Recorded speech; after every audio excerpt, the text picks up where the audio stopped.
While repairing my car, the mechanic suddenly turned pale, as if he had seen a ghost, and whispered, "Don't get behind the wheel, it's a trap." At that moment, I received a message from my son. "Dad, hurry up." You won't believe what my son had in mind. Before we continue, please subscribe to the channel and let us know where you're listening in the comments. The phone rang at 5:15 on a Monday in early March. I'd been sitting in my living room for the better part of an hour, watching the light fade through the window, listening to the refrigerator hum its lonely song in the kitchen. 3 months. That's how long it had been since Glenn walked out of this house, since his fist made the kitchen table jump hard enough to rattle the salt shaker, since Maud's cold eyes followed me to the door like I was something she'd scraped off her shoe. When his name appeared on the screen, my heart kicked against my ribs like something trapped. "Dad?" His voice came through warm, almost apologetic, softer than I'd heard it in years. "Maud and I have been talking. We miss you. Come for dinner tonight. She's making pot roast, your favorite. The one with those little potatoes you like." I should have been skeptical. Any reasonable person would have been. But I wasn't reasonable in that moment. I was just a 63-year-old man tired of the silence. Tired of eating frozen dinners alone at a table meant for 4 back when Sarah was alive. When Glenn was young and still looked at me like I knew things worth knowing, like I was someone worth respecting. "I'd love that, son," I said, maybe too quickly, too eagerly. "What time should I be there?" 7 sharp. Don't be late. Everything will be ready and waiting for you." After we hung up, I sat there holding the phone in both hands, feeling something like relief wash through me in waves. My chest felt lighter than it had in months. Then the memory surfaced, sharp and uninvited. Glenn's face gone red, veins standing out in his neck, spit flying when he shouted, $35,000. That's nothing to you. You're sitting on retirement accounts, and the house and everything, and I'm your son." His voice had been raw, desperate, edged with something uglier. "I'm drowning here, and you're hoarding money like some miserable old man." I'd stayed calm. Decades of auditing state budgets taught me that. How to keep my face neutral when someone was lying to me, stealing, cooking the books. "Glenn, I can't hand over that kind of money for something you can't even explain clearly. You said investment opportunity, but you won't tell me what it is. If you need help, real help, let's sit down with actual numbers, real plans. I'm your son. That money will be mine someday anyway. Why not help me now when I actually need it?" That's what had made me go cold inside. Not the anger, but the entitlement. The assumption that my life, my savings, everything I'd worked for was just an inheritance he was waiting to collect. He'd stormed out, shoulder slamming the doorframe hard enough to leave a mark I still hadn't repaired. Maud had lingered in the doorway, her expression unreadable but far from warm. She hadn't said a word, just looked at me with those flat eyes and followed him to their car. I pushed the memory away, stood up from the couch where I'd worn a depression into the cushions over the past months, and headed for the shower. My son had called. My son wanted me there. Maybe family could heal after all. Maybe I'd been too rigid, too much the auditor, and not enough the father. By 6 o'clock, I was dressed in a clean blue button-down Sarah had bought me years ago, keys in hand, wallet in my back pocket. The garage smelled like concrete dust and old motor oil. Tools I barely knew how to use hung on a pegboard my neighbor had helped me install. I climbed into my 2019 Honda Accord, reliable, practical, the kind of car a retired auditor drives. I turned the key. The starter cranked, strong and normal sounding, turning over like it always did, but the engine didn't catch. I tried again, pumping the gas pedal. Same result. The dashboard lit up perfectly. Battery fine. Fuel gauge showed 3/4 full. I popped the hood, stared at the engine like it might explain itself to me. Nothing looked obviously wrong, but then again, I'd never been good with mechanical things. Numbers, budgets, spreadsheets, those I understood. Engines were a foreign language. My phone buzzed in my pocket. "Glenn." "Dad, we're waiting. Don't be late." Frustration crawled up my spine like something with claws. I didn't want to disappoint him. Not now. Not when we were finally reconnecting after 3 months of silence that had felt like 3 years. I called a tow service, gave them the address, and paced my driveway while the dispatcher promised 20 minutes. The asphalt was cracked under my feet.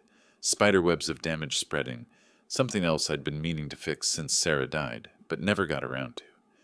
Everything around me was slowly falling apart. Another text buzzed. "Everything's ready." I typed out an explanation about the car, deleted it because it sounded like an excuse, typed it again.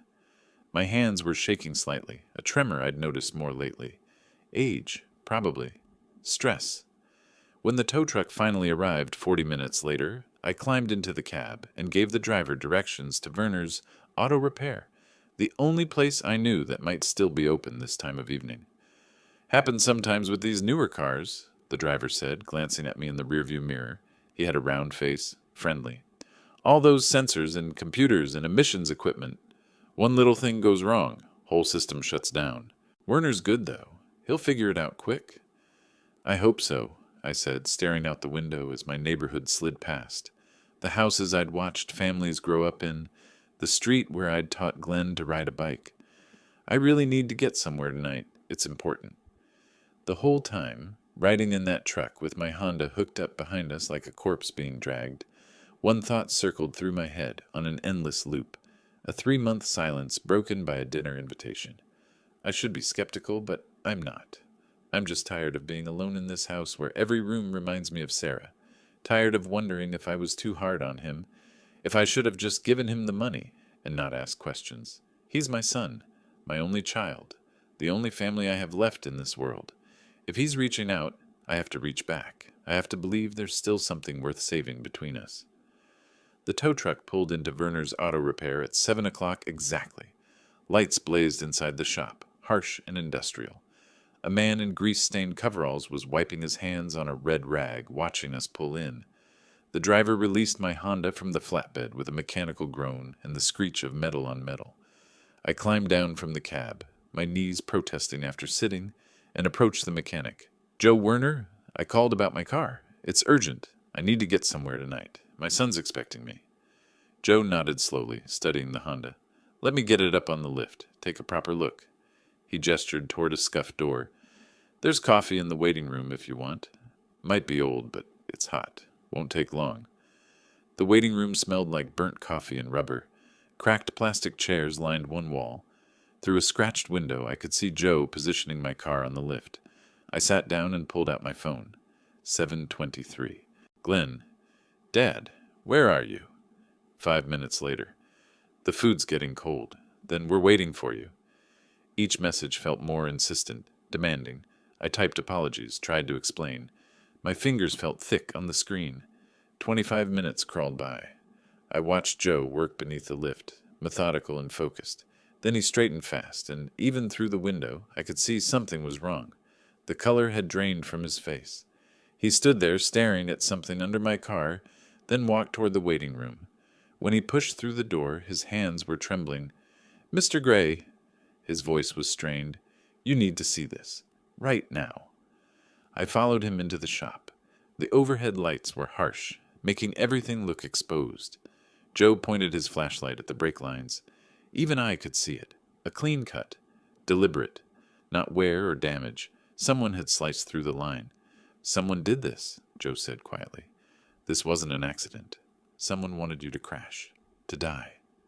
He moved the beam to the engine sensor. "They sabotaged this too. The engine would have started eventually, gotten you a few miles down the road. Then it would have failed on the highway when you were doing 60, 70. And when you hit the brakes..." He didn't finish. He didn't need to. My phone buzzed. I pulled it out with numb fingers. "Glenn, Dad, hurry." The words stared back at me. Hurry to what? Hurry to die on Route 309 with no brakes? A memory surfaced sharp.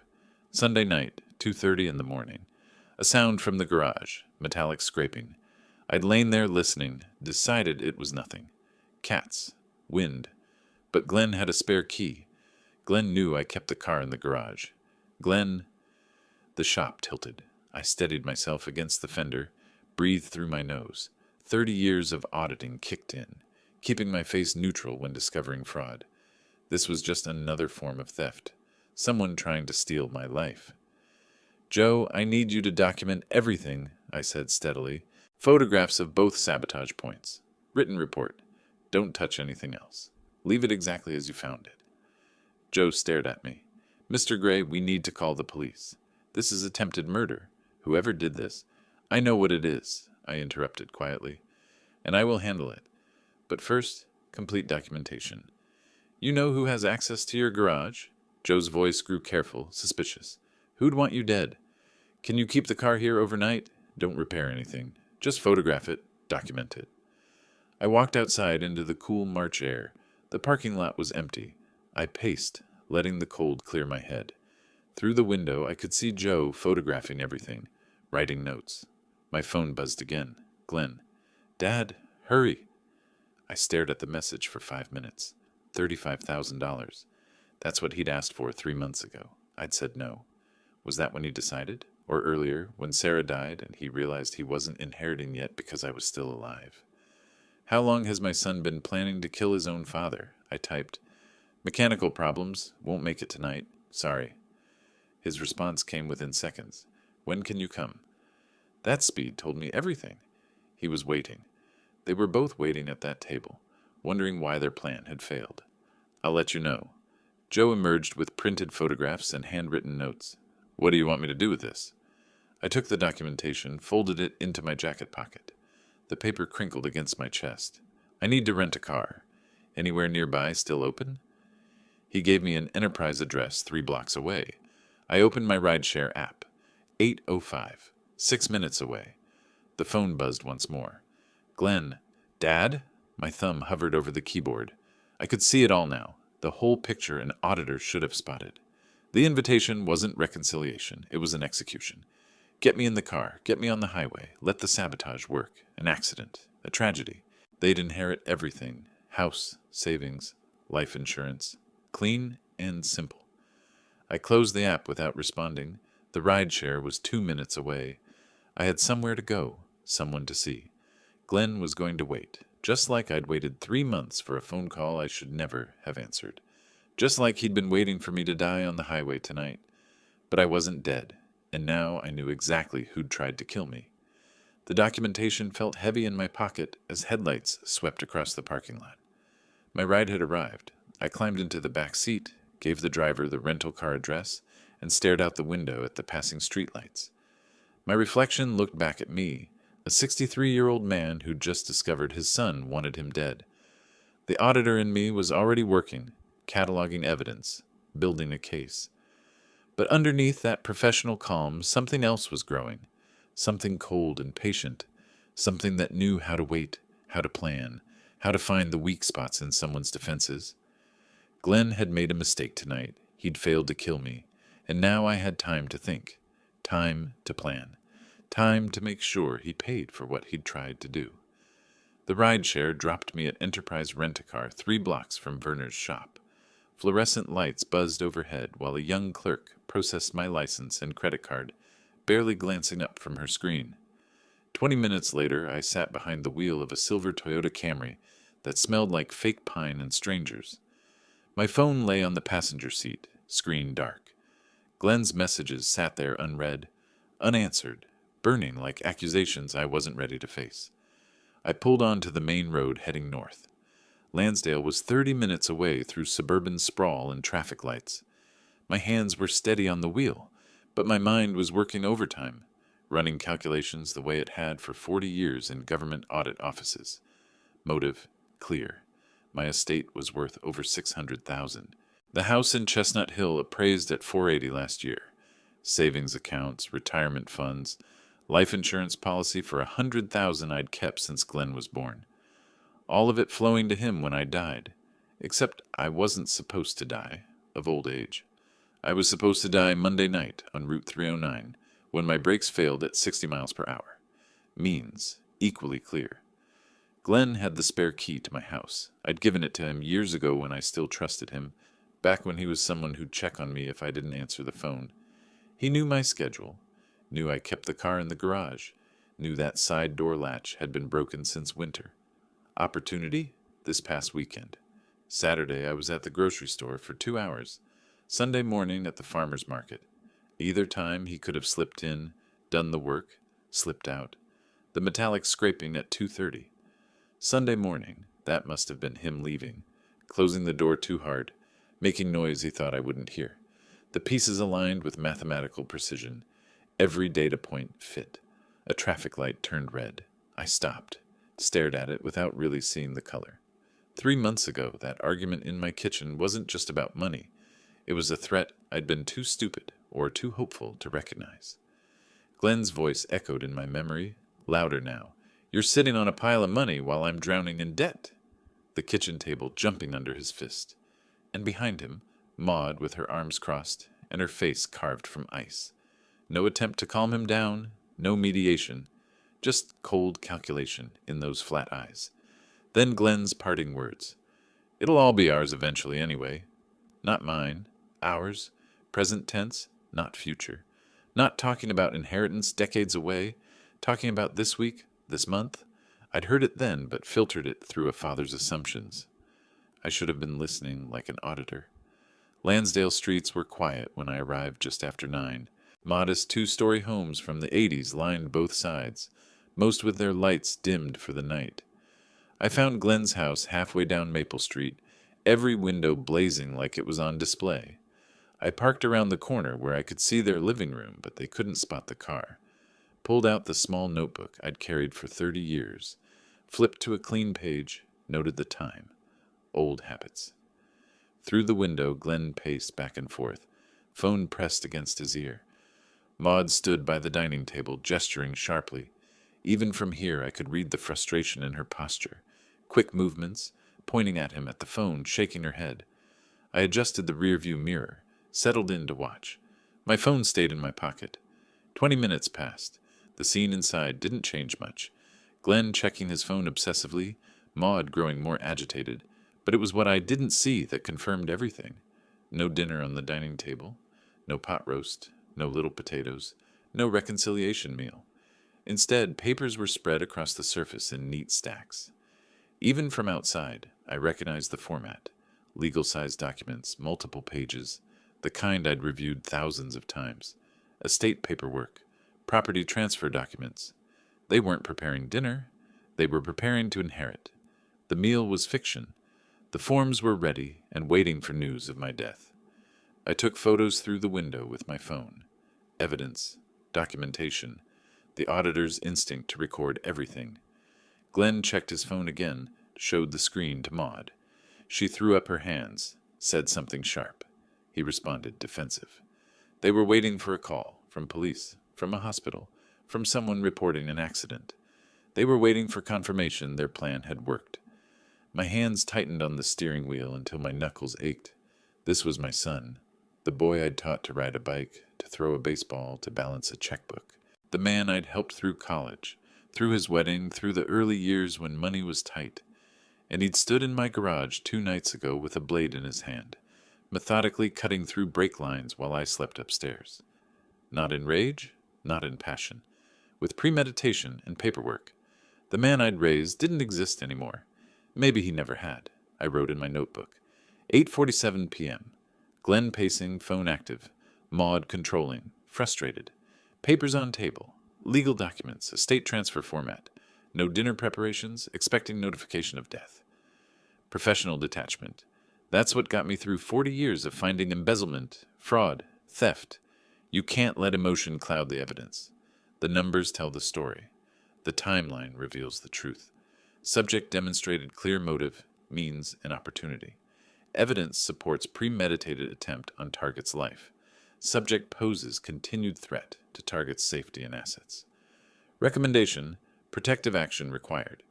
I started the engine, pulled away from the curb without turning on headlights until I'd rounded the corner.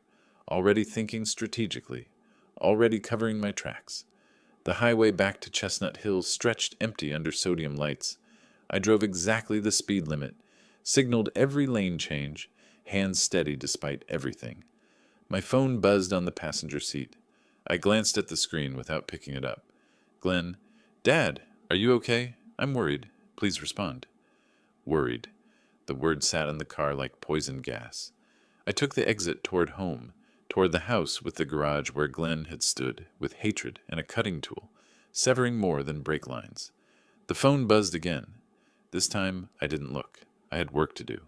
Planning, preparation, strategy. My son wanted to play games with inheritance? Fine.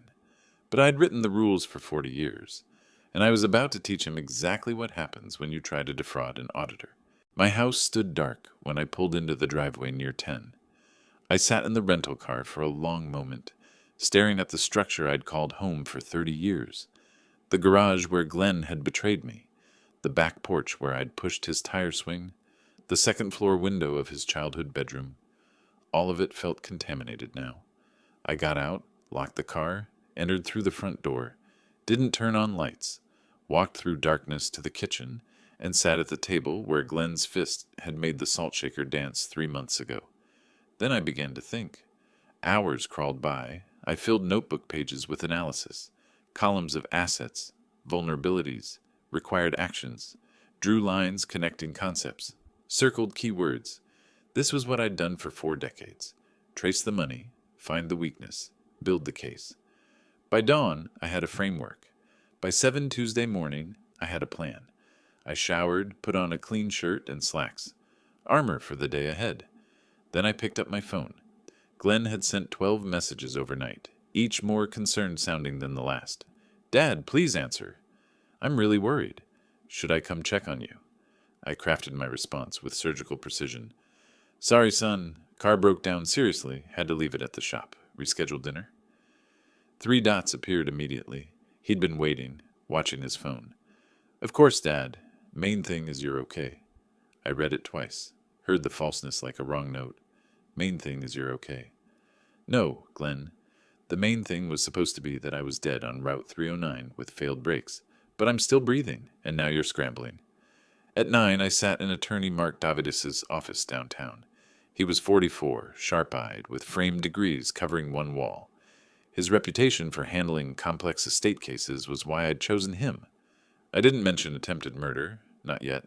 Just asked about changing a will, Pennsylvania inheritance law, disinheriting beneficiaries.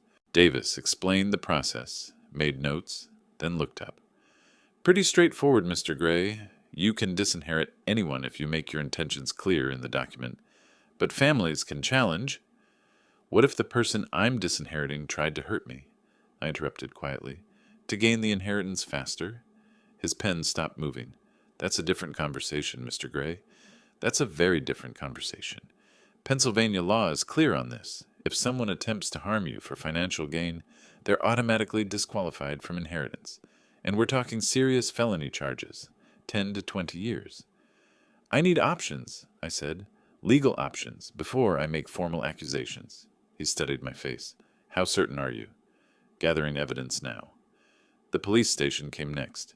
Detective Rodriguez was mid-40s with tired eyes and coffee stains on his tie. I presented Joe Werner's photos, his written statement, my timeline documentation. Rodriguez listened, took notes, but his expression stayed cautious. "Mr. Gray, I understand this is frightening, but without proof of who accessed your garage, who actually did the cutting? Do you have security cameras? Witnesses?" "No." He sighed. "We'll open a report. Send an officer to document the vehicle. But I'm being honest. Without more evidence, this is property damage. Maybe attempted vehicular manslaughter if we can connect someone. Do you have suspicions?" I met his eyes. "I need to be certain before I accuse anyone. But I'm working on that." Evening found me on my back porch, exhausted but too wired to rest. Movement caught my attention. My neighbor, Barbara Clark, approaching through the dusk with 2 mugs in her hands. She was 61, silver-haired, with gentle features but intelligent eyes I'd never really noticed before. "I saw your lights on all night," she said without preamble. "You've been gone all day. Sylvester, what's wrong?" Something in her directness broke through my defenses. I told her, carefully watching for judgment. She set down her tea. 4 years ago, my daughter tried to have me declared incompetent, wanted my house, my savings, said I was senile, dangerous to myself, had doctors lined up, paperwork ready. Her eyes met mine. "I understand what you're feeling. The betrayal. The disbelief that your own child could—" She didn't finish. Didn't need to. "When my daughter did what she did," Barbara continued, "I wanted to pretend it wasn't happening, wanted to believe she was just misguided, not malicious." She leaned forward. "But Sylvester, when someone shows you who they are, believe them, especially family. They know exactly what they're doing. He's my only child, I said, my voice cracking for the first time. How do I? You protect yourself, and you make sure he faces consequences, or he'll try again. The words hung between us in the cooling air. I spent 40 years exposing fraud, I said finally, following money trails, finding truth in numbers. But I never thought, he's my son.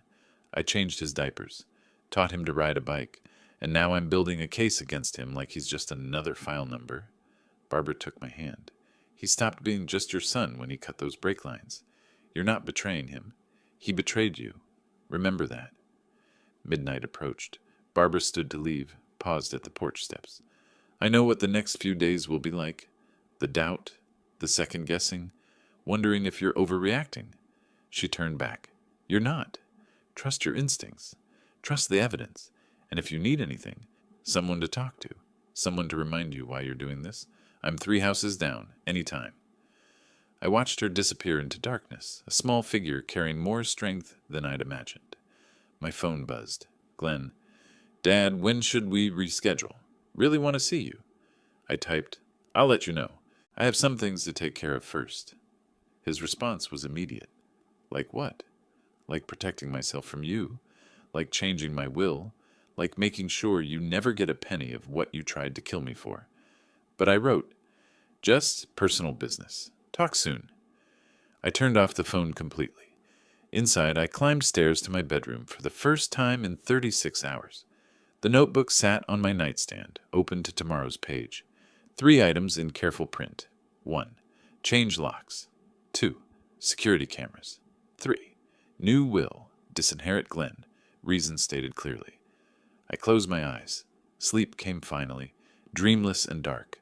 Wednesday morning arrived with unexpected clarity. Sunlight streamed through my bedroom window, the first real sleep I'd had since Monday night. The notebook still sat on my nightstand, action items staring back like a mission briefing. I showered, dressed, made coffee. My phone sat on the counter where I'd left it powered off. When I turned it on, 3 messages appeared. Glenn sent an hour ago, Dad, you there? I took a sip of coffee, made him wait. Power comes from patience. The phone rang mid-morning. Glenn's voice came through warm, concerned. So perfectly performed, I almost admired it. Dad, how about we have that dinner tomorrow? Thursday? Maud and I really want to see you. I kept my tone light. Tomorrow's tough, son. How about Friday? That gives me time to sort out this car situation. I heard something in his voice then. Eagerness edged with desperation.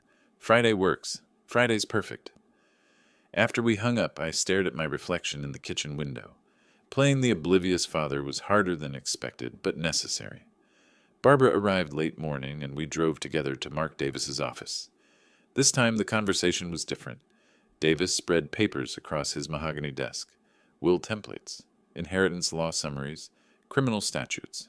If we're doing this, he said, looking between us, we need to be thorough. Changing the will protects your assets. But if Glenn tries again, we need evidence for criminal charges. Barbara leaned forward. I used to work with private investigators when I practiced family law. We could install security cameras in Sylvester's garage. If Glenn tries to access it again... Davis nodded slowly. That would give us attempted burglary at minimum, conspiracy to commit murder if we can prove intent. I signed the new will paperwork with firm strokes. Everything to Montgomery County Children's Hospital Foundation. Glenn gets $1. The reason stated simply, for causes known to my son. Afternoon brought Carlos Mendoza, a private investigator Barbara knew. He was 48, quiet, carried a black equipment bag. In my garage, he installed 2 HD cameras, one above the main door, one covering the workbench where my Honda now sat, returned from Werner's shop. Motion activated, Mendoza explained. Infrared for night vision. Cloud storage so footage can't be destroyed. If someone comes in here, we'll have video, timestamps, everything. 3 hours. Cost $1,200. I wrote the check without hesitation. Cheaper than a funeral. A locksmith arrived next, changed all my locks. Front, back, garage side entrance. New keys, new deadbolts. $380. The physical security mattered, but the message I sent next carried real weight. I texted Glenn. Son, I found that spare key you left here years ago. Want me to return it? 3 dots appeared, disappeared, appeared again. Glenn was struggling with his response. Finally, no, Dad. You keep it. I smiled grimly. He knew the spare key was how he'd gotten in Sunday night. Knew I'd just told him I'd discovered the access point. Now he knew I was paying attention, even if he didn't realize how much. Evening settled soft and warm. Barbara invited me to her porch. We sat in wooden chairs that creaked comfortably, watching stars emerge in the darkening sky. Neither of us spoke for a long time. Finally, Barbara reached over and took my hand. Her palm was warm, slightly rough from gardening. "You're not alone in this," she said quietly. I looked at our joined hands, mine weathered and spotted with age, hers smaller but equally marked by years. "I haven't felt this connected to another person in a long time," I admitted. "Since before my wife passed. I thought that part of life was over." Barbara squeezed gently. "Maybe it's just beginning again, in the worst circumstances, but beginning nonetheless." We sat like that as darkness completed its arrival, two people who'd been betrayed by their children, finding unexpected comfort in each other. The stars multiplied overhead. Barbara's porch light was off, giving us privacy. A dog barked once down the street, then quieted. I became aware of the warmth of her hand, the subtle scent of lavender soap, the comfortable weight of her presence. "I should go," I said, not moving. "Let you get some rest." She turned to look at me, face barely visible in starlight. "Or you could stay a bit longer. I'm not tired." Neither was I. Tired of fighting, maybe. Tired of being alone, certainly, but not sleepy. We remained seated as the night deepened. When I finally stood to leave, she walked me to her front gate. "Friday," she said, "when you go to that dinner with Glenn, be careful. The cameras are running. The will has changed. I'll be fine." She touched my arm. I wasn't talking about physical safety. I meant emotionally. Facing him, pretending everything's normal. That's going to be harder than you think. She was right. I knew she was right. But Friday was coming whether I was ready or not. Thursday morning brought official confirmation. Mark Davis called at 9:30. "It's done," he said without preamble. "Your new will is executed, notarized, and registered. I've placed a copy in my office safe, and I'm sending another to your bank's safe deposit box today." I stood in my kitchen, phone pressed to my ear, feeling something shift inside. Not quite peace, but a kind of structural security, like a building finally bolted to its foundation. "Thank you, Mark. One more thing.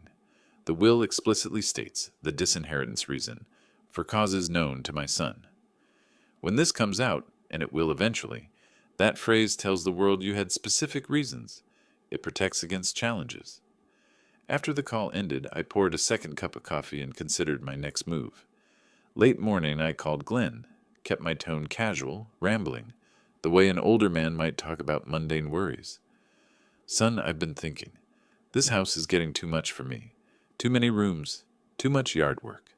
I met with a financial advisor yesterday about selling, maybe moving into one of those nice senior living communities. Activities, maintenance included." Glenn interrupted, voice tight. "Dad, why would you sell? The house is beautiful. It's your home." I continued as if I hadn't heard the tension. "I could get maybe $450 for it, possibly $500 if the market's good. That would let me live comfortably, maybe take some trips. Europe, Alaska. I've always wanted to travel." I heard him breathing on the other end, could almost feel the panic transmitting through the line. "We should talk about this," Glenn said carefully. "At dinner tomorrow, before you make any decisions." Perfect. That evening my phone rang. Unknown number. I answered, and Maud's voice came through. The first time she'd called me directly in months. Her tone dripped artificial sweetness. "Sylvester, Glenn mentioned you're thinking of selling the house. I wanted to reach out. You know I work in real estate. I could handle the sale for you, get you the absolute best price. Family discount on commission, of course." I played along, elderly and trusting. "That's kind of you, Maud. I'll certainly consider it." She pushed. "These senior communities, they can be expensive. You want to make sure you're not depleting your savings too quickly. Maybe we could sit down, look at your finances together." There it was. She wanted to see my complete financial picture. Wanted to know how much they were losing by my continued survival. I'll think about it, I said mildly. Talk to you tomorrow, at dinner. When I hung up, I was smiling, not with warmth, but with grim satisfaction. Afternoon brought a courier to my door, registered mail from Davis's office, copies of the new will, notarized certificates, registration confirmation. I read through them carefully. Every paragraph reinforced the same message. Glenn receives $1, the rest to charity. Reason stated for legal protection. I drove to my bank, placed the documents in my safe deposit box alongside Sarah's jewelry and the house deed. The vault was cool, quiet, secure. When the metal door clicked shut, I felt the satisfaction of a strategic position fortified. That evening, I explained the day's events to Barbara over tea at my kitchen table. She listened with the careful attention of someone who understands legal maneuvering. Maud called you directly, she said, stirring honey into her cup. That's desperation. They know something's changed, but they don't know what. They're scrambling? I nodded. Tomorrow's dinner is going to be interesting. Barbara set down her spoon, looked at me seriously. Can you do it? Sit across from them, eat their food, make small talk, knowing what you know? I met her gaze. I sat through 40 years of meetings with people who'd embezzled pension funds, stolen from retirees. I smiled, shook hands, asked about their families while building cases against them. I can handle dinner with my son. We moved to preparing dinner together. Simple pasta, salad, a bottle of red wine Barbara brought. The domesticity felt strange and natural at once. Barbara stirred sauce while I chopped vegetables. Our shoulders brushed as we passed. Conversation flowed easily. Memories of better times. Careful sharing of pain. Moments of genuine laughter. After dinner, as we cleaned dishes side by side at the sink, Barbara turned to me. Thank you, she said softly, for letting me be part of this. I know you could have faced it alone. I set down the dish towel. I'm glad I didn't. We were close, the air between us charged with something neither of us had felt in years. I leaned in slowly, giving her time to pull away. She didn't. The kiss was gentle, tentative, carrying both sadness and hope. Two people who'd been wounded, finding comfort in each other. When we parted, Barbara's eyes were bright. Well, she said with a small smile, that happened. I touched her face gently. Is it okay that it happened? More than okay, she whispered. We stood at my front door later, Barbara preparing to walk home. The night air was cool, carrying the scent of early spring growth. Tomorrow, she said. Tomorrow, I confirmed. Dinner with Glenn and Maud. I'll play the concerned, slightly confused elderly father. They'll try to assess whether I'm really selling the house. Barbara touched my chest lightly, over my heart. And you'll be gathering evidence, watching their reactions, building your case. I covered her hand with mine. This is who I am, was, the investigator. Maybe, she said, you just needed the right case, the important one. She rose on her toes, kissed me briefly. Call me when you get home tomorrow night, or come by, whatever you need. After she left, I stood in my doorway, watching her porch light come on 3 houses down. My phone buzzed. Glenn. Looking forward to tomorrow, Dad. We have a lot to discuss. I typed back. Me too, son. Me too.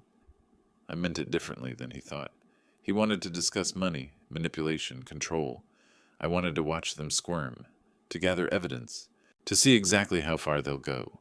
Tomorrow night would tell me everything I needed to know. I locked my door, new locks, new keys, and walked through my house, checking the security camera feed on my phone. The garage cameras showed empty space, waiting. Everything was ready. The trap was set.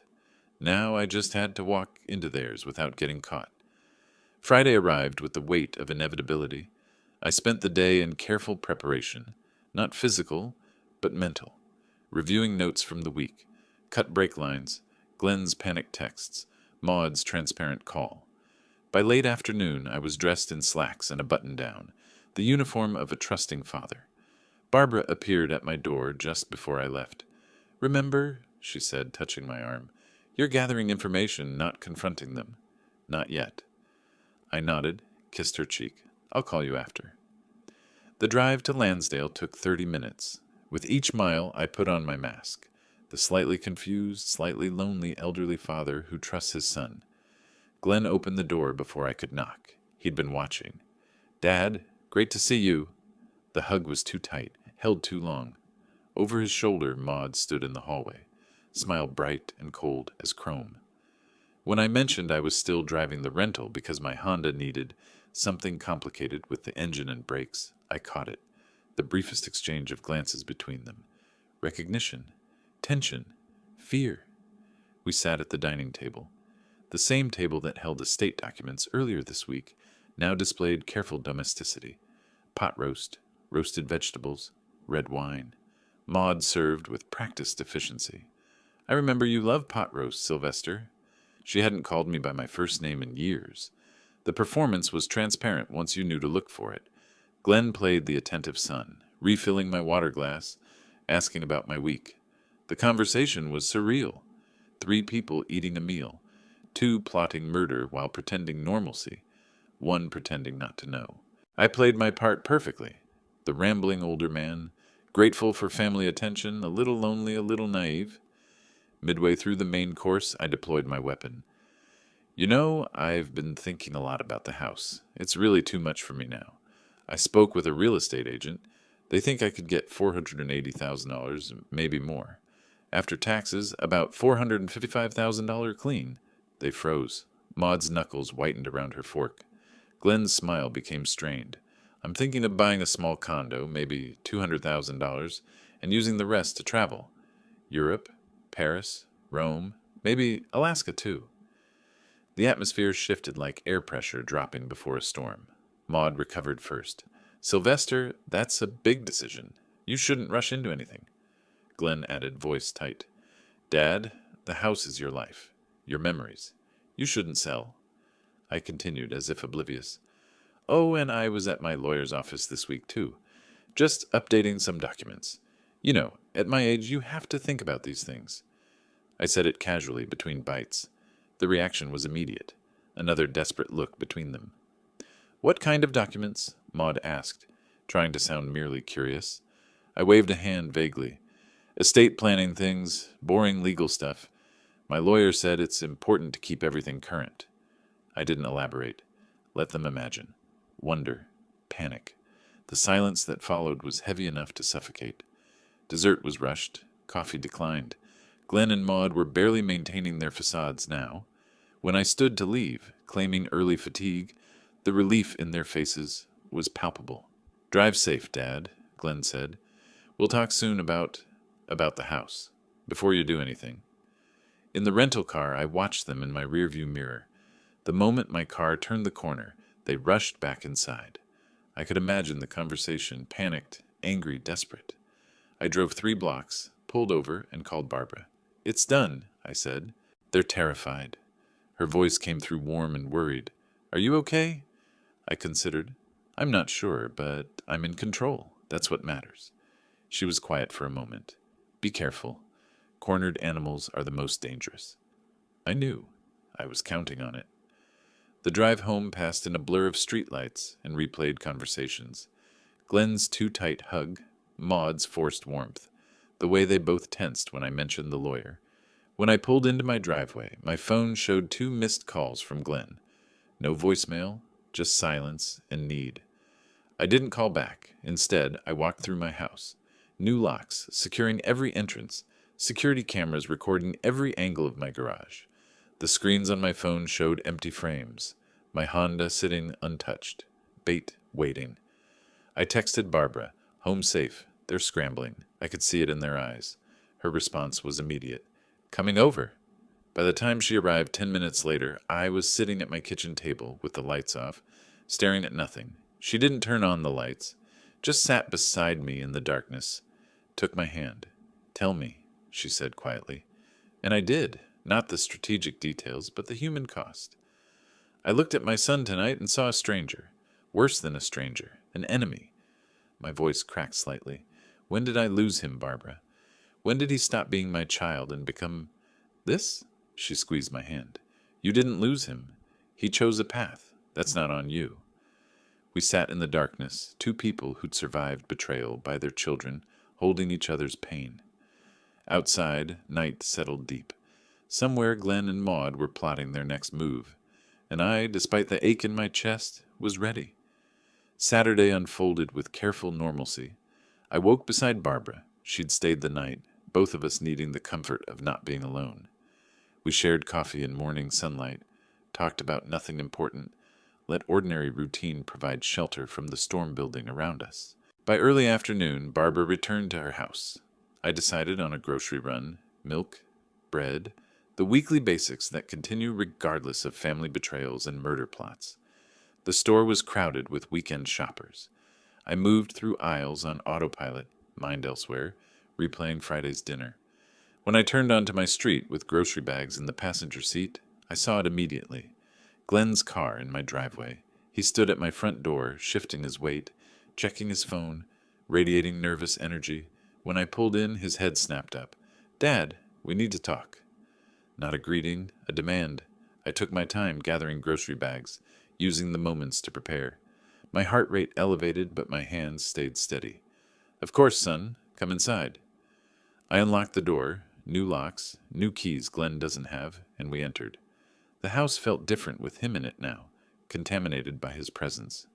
I set groceries on the kitchen counter. Didn't offer coffee or a seat. Waited.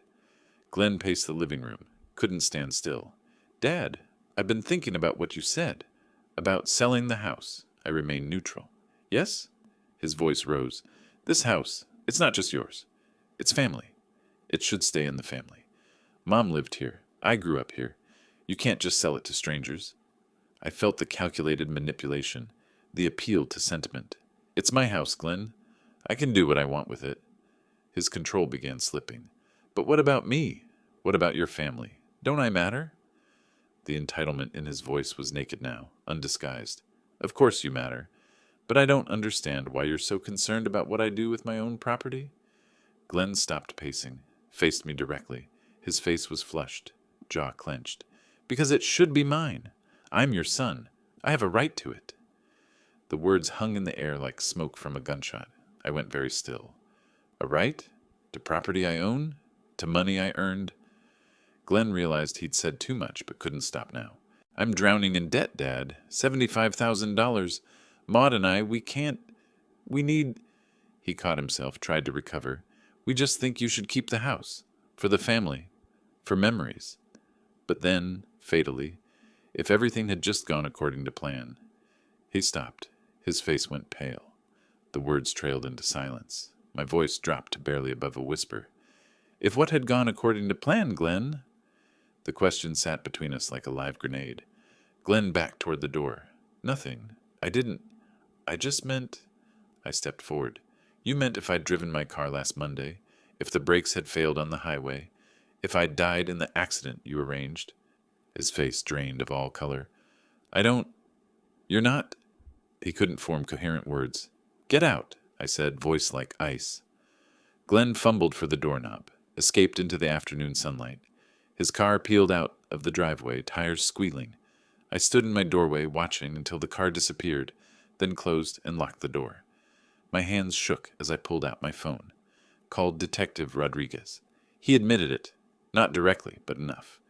If everything had gone according to plan, he was talking about my death. Rodriguez's voice was sharp, alert. "Did you record it?" I closed my eyes. "No, I wasn't expecting him to show up." Rodriguez sighed. "It's something, but not enough for arrest. We need more." After hanging up, I called Barbara. She arrived within minutes, found me sitting on my couch, trembling, not from fear, but from the emotional earthquake of hearing my own son essentially confirm he tried to commit murder. Barbara pulled me into her arms. "You're doing the right thing," she murmured. "He made his choice, not you." We sat like that for a long time, me finally allowing the tears I'd held back all week, Barbara holding me through it, saying nothing, just being present. Evening settled over the house. Barbara had made tea neither of us drinks.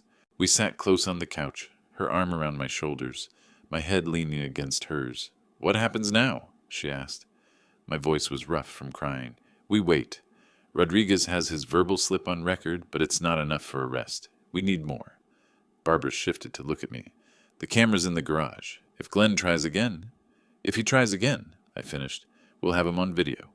And this time, I'll make sure it's enough to put him away." My phone buzzed on the coffee table. We both looked at it. Glenn's name on the screen. I picked it up, read the message aloud. Dad, I'm sorry about today. I'm just worried about you. I care about you. Barbara made a sound of disgust. I stared at the words. He actually thinks I still believe him, after what he said, after what he did. I typed a response with deliberate slowness. We'll talk later. I need time to think. Sent it. Set down the phone. You're not going to confront him? Barbara asked. Not yet, I said. Not until I have everything I need. He's going to try again. I know it. And when he does, I'll be ready. Outside, darkness was complete. The security cameras in my garage recorded empty space, waiting. The trap was set. The bait was placed. Now came the hardest part. Patience. Sunday morning arrived with deceptive quiet. I woke early, the house silent except for the refrigerator's hum and distant birdsong. Barbara had stayed over. We'd fallen into an unspoken pattern where neither of us wanted to be alone overnight. She was making coffee when my phone rang. Detective Rodriguez's name on the screen. My stomach tightened. Mr. Gray, his voice came through, sharp with controlled excitement. The cameras caught something. You need to come to the station. My coffee cup froze halfway to my lips. When? Last night, early this morning, technically. Around 3:20 a.m. Barbara reached across the table, took my free hand. I squeezed back. I'm on my way. In Rodriguez's office, Barbara and I watched security footage on a monitor. The timestamp read 03:20 a.m. The garage camera showed darkness. Then motion-activated recording began. The side door opened. The lock, visibly damaged, forced entry. A figure entered, immediately recognizable. Glenn. Dark clothes, carrying a small toolbox. He approached the Honda, set down his tools, opened the driver's side door. His hand reached toward the steering column, then froze. Glenn's head turned, slowly scanning the garage. He couldn't see the hidden cameras, but something had alerted him. Instinct, paranoia, the subtle hum of electronic equipment. He stood perfectly still for nearly a minute, then abruptly closed the car door, grabbed his tools, and exited quickly. Never touched the brake system, but the intent was crystal clear. Rodriguez stopped the playback. We have breaking and entering. We have him inside your garage with tools, approaching your vehicle, the same vehicle that was previously sabotaged. Combined with the mechanic's documentation of the original brake line cutting, his verbal admission yesterday about if everything had gone according to plan, and the financial motive, he looked at me directly. This is enough for an arrest warrant, attempted murder, breaking and entering, possibly conspiracy if we can tie his wife to it. But I need to ask you directly, are you prepared to press charges against your son? Once we do this, there's no going back. I sat in silence, staring at the frozen image on screen. Glenn's face caught in harsh infrared light, expression tense and guilty. Barbara's hand was warm in mine. I thought about Glenn as a child, learning to ride a bike, graduating high school, getting married. Then I thought about cut brake lines, about sitting at dinner Friday pretending not to know my son wants me dead, about the $75,000 in debt that somehow became more important than a father's life. Yes, I said finally, voice steady. I'm ready to press charges. Rodriguez nodded, picked up his phone. I'll get the warrant. Early afternoon, Rodriguez called. We picked him up at his workplace. He's in custody. I was back home, Barbara beside me on the couch. I expected to feel satisfaction, vindication, something. Instead, there was just hollowness. What happens now? Arraignment Monday. Given the severity, attempted murder of a family member, bail will be set high, if granted at all. His lawyer will probably push for a plea deal. After hanging up, I sat motionless. Barbara asked if I was okay. I didn't know how to answer. The phone rang. Unknown number. I answered. Maud's voice exploded through the speaker. You had him arrested. Your own son. What kind of father are you? Her voice was shrill, borderline hysterical. Years of careful manipulation stripped away, leaving raw fury. He tried to kill me, Maud. Twice. It's on video. She didn't address this. You're destroying his life. Our life. Over what? Money? Because he asked for help? My voice dropped to ice. He cut my brake lines. He broke into my garage with tools to do it again. The police have evidence. You want advice? Get a good lawyer. For yourself, too, if you were involved. I ended the call. Block both numbers. Barbara watched me, said nothing. We moved to the back porch, sat in the late afternoon light. She took my hand. I finally exhaled properly for the first time in a week. The sun set in shades of orange and pink, unseasonably warm for early March. We sat without speaking, watching light fade from the sky. My phone lay on the small table between our chairs, silent now, both Glenn's and Maud's numbers blocked, that chapter forcibly closed. Barbara broke the silence softly. "Tomorrow you'll have to testify at the arraignment. Are you ready?" I considered. I don't know if anyone's ever ready to testify against their own child, but I'll do it. I'll tell the truth. She nodded, didn't push. Somewhere in the city, Glenn sat in a holding cell, beginning to understand consequences. Somewhere else, Maud was probably calling lawyers, calculating her exit strategy, planning how to distance herself from her imprisoned husband.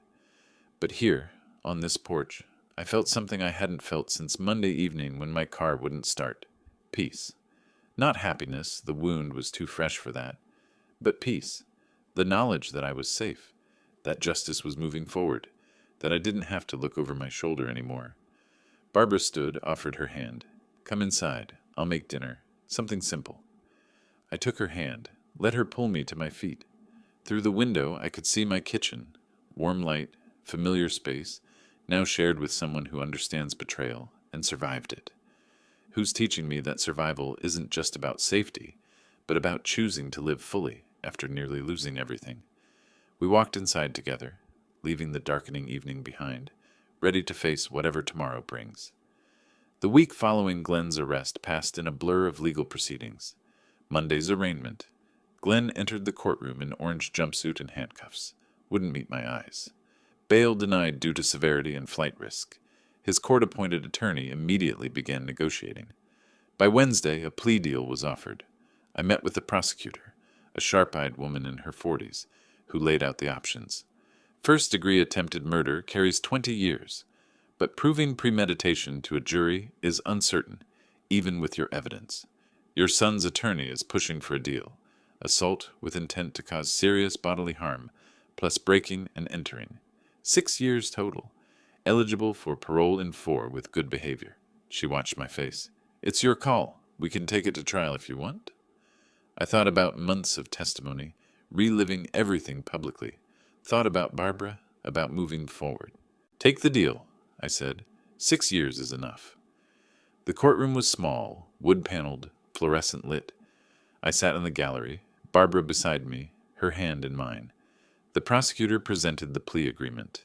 Glenn stood before the judge, shoulders slumped, diminished. The judge asked, "Mr. Gray, do you understand you're pleading guilty to assault with intent to cause serious bodily harm and breaking and entering?" Glenn's voice was barely audible. "Yes, Your Honor." "And you understand the sentence is 6 years in state prison, with possibility of parole after 4 years?" "Yes." The judge signed the paperwork. "So ordered." That was it. 2 minutes to conclude a relationship that spanned 35 years. Before the bailiffs led Glenn out, he turned. His eyes finally found mine in the gallery. For a long moment, father and son stared at each other across the courtroom's divide. I saw no anger in Glenn's face, no defiance, just emptiness. And maybe, underneath that emptiness, something that might be belated understanding. Glenn's mouth moved. "I'm sorry." The words were quiet enough that only those nearby heard them. I nodded once. Not forgiveness, not reconciliation, just acknowledgement that the words were spoken. Then Glenn was led away through the side door, and he was gone. Outside the courtroom, the prosecutor pulled me aside. We couldn't build a case against the wife. No evidence she directly participated. She's filed for divorce, already moving to another state, essentially abandoning him. I wasn't surprised. Maud was always about money, about advancement. A husband in prison served neither purpose. "Will she try to contact me?" The prosecutor shook her head. "Restraining order is still in effect. She knows to stay away." One more loose end tied off. One more threat neutralized. 1 month later, April sunshine warmed the park by the lake. Barbara and I walked the path around the water, fingers intertwined. She'd moved in permanently, her house sold, belongings merged with mine. The combined household felt right, natural, like we'd been doing this for years instead of weeks. We were planning a summer wedding. Nothing elaborate, just close friends and Barbara's sister. The ceremony would be in her friend's garden, intimate and genuine. I'd changed my will a third time, half to Montgomery County Children's Hospital Foundation, half to Barbara. The house that Glenn wanted so desperately now belonged to a man who'd learned to share it, to fill it with laughter and music and life instead of lonely silence. Back home that evening, I found an envelope in the mailbox. Prison postmark, Glenn's handwriting. I stared at it for a long moment, then carried it inside. Barbara saw it, asked no questions. At the kitchen table, I held the unopened letter. He wrote me. Barbara set down her tea. Do you want to read it? I turned the envelope in my hands. Not now, maybe someday, but not today. I opened a kitchen drawer, placed the letter inside, closed it. Today is for living. For us. For the future. Barbara smiled, took my hand across the table. Then let's go for that walk we planned. The evening's beautiful. We left the house hand in hand. Two people in our 60s who'd survived our children's worst betrayals and found unexpected second chances at love and trust. The letter sat in the drawer, waiting for a day that may or may not come. But today life called louder than the past. The park path wound through newly budding trees, the lake reflecting sunset colors like melted copper. Other couples walked past, some young, some old, all absorbed in their own worlds. Barbara and I moved at an easy pace, no rush, nowhere to be except here. Do you think about him? Barbara asked after a comfortable silence. I considered. Sometimes. Mostly I wonder when it changed, when he stopped being my son and became someone who could do that. I squeezed her hand. But thinking about it doesn't change anything. He made his choices. Now he lives with them. Barbara nodded. And you? What are you living with?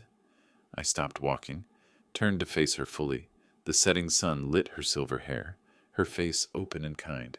I'm living with you, with the possibility of happiness I thought I'd lost forever, with the understanding that family isn't always blood.